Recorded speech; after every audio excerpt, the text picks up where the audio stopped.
श्री शिवाय नमस्तुभ्यम। हर हर महादेव। भगवान भोलेनाथ आप सभी की मनोकामना पूर्ण करे। इसी के साथ आज 11 के दिन लौंग के ऐसे 7 उपाय लेके आई हूँ जिनको करने से आपके घर में सुख समृद्धि बनी रहेगी, घर में जो नेगेटिविटी है वो दूर होगी और हर कार्य में आपको सफलता मिलेगी। उपाय जानकारी बताने से पहले आप सभी से रिक्वेस्ट है, जिस किसी ने भी चैनल को सब्सक्राइब नहीं किया है और जो पहली बार चैनल पे आ रहा है तो चैनल को सब्सक्राइब कर लीजिए बेल आइकन के साथ में, ताकि जो भी उपाय जानकारी बताऊं वो जल्दी से जल्दी आप पा सको और अपनी जीवन की परेशानियों को दूर कर सको।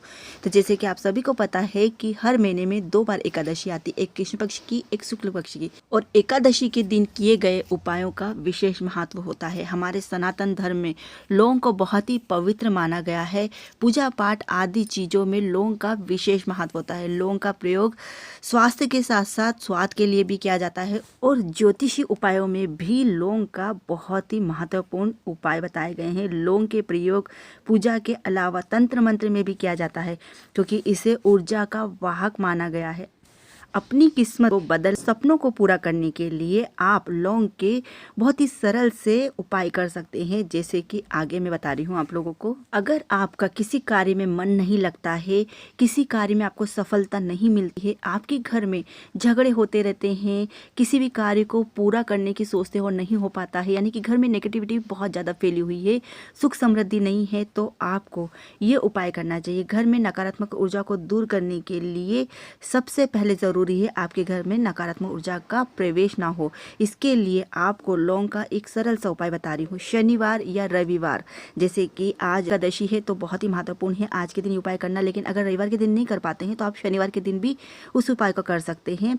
इसमें आपको करना है, शाम के समय 5 लौंग लेनी है, 3 कपूर के टुकड़े लेने हैं और 3 बड़ी इलायची लेनी है, जो काली वाली बड़ी इलायची होती है ना वो लेनी है। इन तीनों चीज़ों को आप एक कटोरी में रख लीजिए और आपके के मंदिर में रख दीजिए। उसके पश्चात शाम के समय इस उपाय को करना है। उसके पश्चात घर के मंदिर में एक दीपक प्रज्वलित करिए और आपके घर में जो भी परेशानी है उसका बोलते हुए भगवान से प्रार्थना करें, और जो कटोरी में आपने तीनों चीज़ रखी है उसको भी आप जला दीजिए।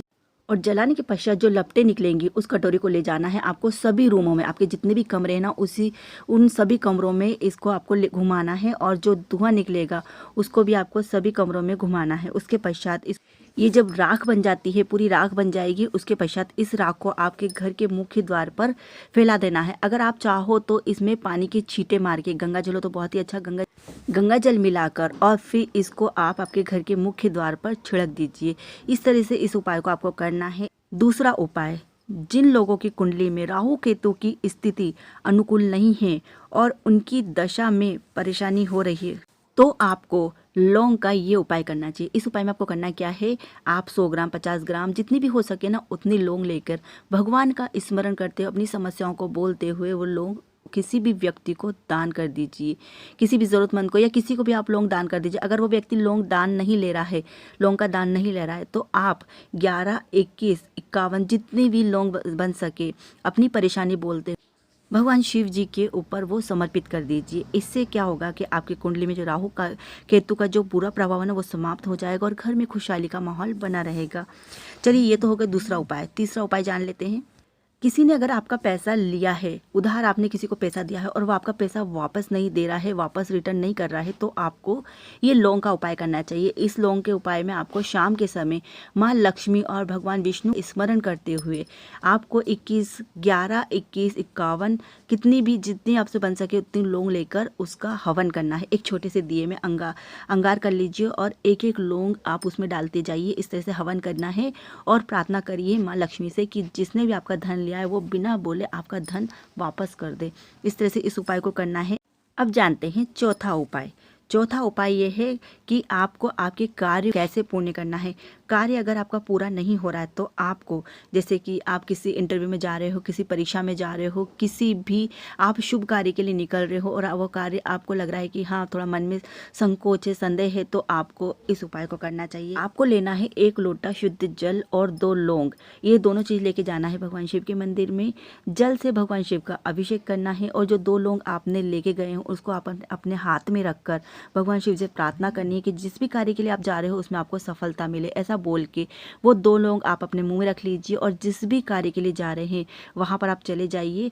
जाने के बाद वो जो लौंग आप मुंह में रखी थी उसको आप चबाते रहिएगा और जो उसके अवशेष बच जाते हैं मुंह में उसको आप थूक दीजिए। जहाँ पर आप गए हैं, जिस कार्य के लिए गए हैं, जिस भी इंटरव्यू के लिए जा रहे हैं, वहाँ पर जाकर आप उसके अवशेष थूक दीजिए। अपने इष्ट देव का स्मरण करते हुए आप अपने कार्य को पूरा कीजिए, आपको ज़रूर सफलता मिलेगी। इस उपाय को आप अवश्य करिएगा किसी भी इंटरव्यू या परीक्षा में आप जा रहे हैं तो इस तरह से इस उपाय को करना है। आगे का उपाय देखते हैं। अगर आपके घर की आर्थिक स्थिति बहुत ज़्यादा बिगड़ी हुई है, देखिए मेहनत तो सभी करते हैं लेकिन कभी कभी हमारा भाग्य जो है ना हमारा साथ नहीं देता है, तो ऐसी स्थिति में आपको ये उपाय करना चाहिए। आज के दिन शाम के समय आपको इस उपाय को हनुमान जी के मंदिर में करना है। दीपक तैयार करना है। एक दीपक तैयार करिए आटे का, उसमें सरसों का तेल डालिए और उसमें एक बाती रखिए, गोल बाती रखिए और उसके बाद इस दीपक को आपको हनुमान जी के सम्मुख प्रज्वलित करना है और उस दीपक में अपनी मनोकामना, अपनी घर की जो भी कंडीशन है वो बोलते हुए कि ये सही हो जाए, अच्छे से हमारा गृहस्थ जीवन अच्छे से चले, जो भी परेशानी हमारे जीवन में वो दूर हो जाए, इस तरह से बोलते हुए जो भी परेशानी वो बोलते हुए ये 2 लौंग आप उस दीपक में डाल दीजिए और उसके पश्चात हनुमान चालीसा का आपको वहीं पर बैठ के पाठ करना है। इस तरह से आपको ये उपाय करना है। कम से कम आप 11 एकादशी करिए, आपको आपके जीवन में फ़र्क पता चलेगा। आपकी जो घर की आर्थिक स्थिति ना वो धीरे धीरे करके सुधरने लगेगी। तो ये उपाय था हनुमान जी का और 11 के दिन करना है इस उपाय को, आर्थिक तंगी दूर होगी। छठा जो उपाय है ना वो धन प्राप्ति के लिए है। देखिए पैसा तो हम सभी कमाते हैं, ज़्यादा नहीं तो थोड़ा कमाते तो हैं, लेकिन कई बार क्या होता है पैसा कमाने के बाद घर में पता ही नहीं चलता है कि हमने पैसा कमा के लाए और वो कहाँ चला गया है। धन की कमी बनी रहती है हमेशा। तो माँ लक्ष्मी को प्रसन्न करने के लिए आज 11 के दिन शाम के समय माँ लक्ष्मी और भगवान विष्णु को गुलाब का फूल जरूर चढ़ाएं। साथ ही आपको 2 लौंग माँ लक्ष्मी को समर्पित करनी है। तो ये एकादशी के दिन शाम के समय आपको करना है। चलिए एक और उपाय बता देती हूँ। इस उपाय को आप शुक्रवार के दिन भी कर सकते हैं। इसमें आपको करना क्या है, 5 आपको लौंग लेना है, फूल वाली लौंग लेना है, यानी कि जो कलियां खिली रहती है ना ऊपर फूल रहते हैं वो वाली लौंग लेना है आपको। 5 कोड़ियाँ लेना है आपको। एक लाल कपड़ा लेना है, इसे आप लाल कपड़े में बांध कर माँ लक्ष्मी के सामने रख कर पूजा करें, दीपक जलाएं और कुछ भी मीठा प्रसाद बना के माँ लक्ष्मी को भोग लगाएं। फिर उसके बाद ये लाल कपड़े में बंधी हुई कोड़ी लौंग को आप उठाकर अपनी तिजोरी में रख दें। इससे आपके घर में जो धन की कमी है ना वो दूर होगी, बरकत बनी रहेगी।